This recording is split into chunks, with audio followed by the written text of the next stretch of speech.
যে গাজায় যে হামলা হচ্ছে, বর্বরোচিত হামলা, এটা জেনেভা কনভেনশনের এটা পরিপন্থী কাজ।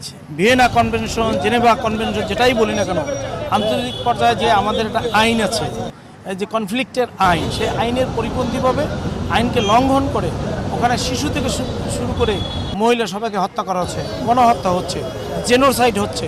এটার তীব্র নিন্দা এবং প্রতিবাদ জানাচ্ছি। আমরা চাচ্ছি আমাদের বিএনপির মাননীয় ভারপ্রাপ্ত চেয়ারম্যান, আমাদের সাংগঠনিক অভিভাবক, তিনি গতকালকের আমাকে এবং আমাদের বিএনপির মহানগর আহ্বায়ক জনাব মনিরুজ্জামান ফারুককে ভার্চুয়াল মিটিংয়ে নির্দেশ দিয়েছেন। আগামীকালকে বিকাল 4টায় আমরা এখানে সমবেত হব এবং আমরা আসরের নামাজের পরেই আমরা এখানে একটা র্যালিকে, প্রতিবাদ র্যালি, শান্তিপূর্ণভাবে, আমরা কোনো ভায়োলেন্স নেই, আমরা শান্তিপূর্ণ র্যালি করবো এবং প্রতিবাদ জানাবো এইভাবে এই বর্বরিত হামলা অনতি বিলম্বে বন্ধ করা হোক।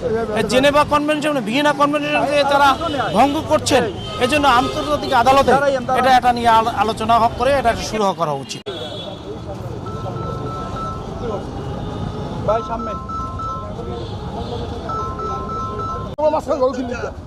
কিভাবে হত্যা করছে দেখছেন? প্রতিবাদে বিএনপির কাছে আরে ভাই মোবাইল সব কিছু না বরিশাল বিএনপির উদ্যোগে কালকে বিক্ষোভ মিছিল আছে। তোমার দোকানে কি কোনো দিয়ে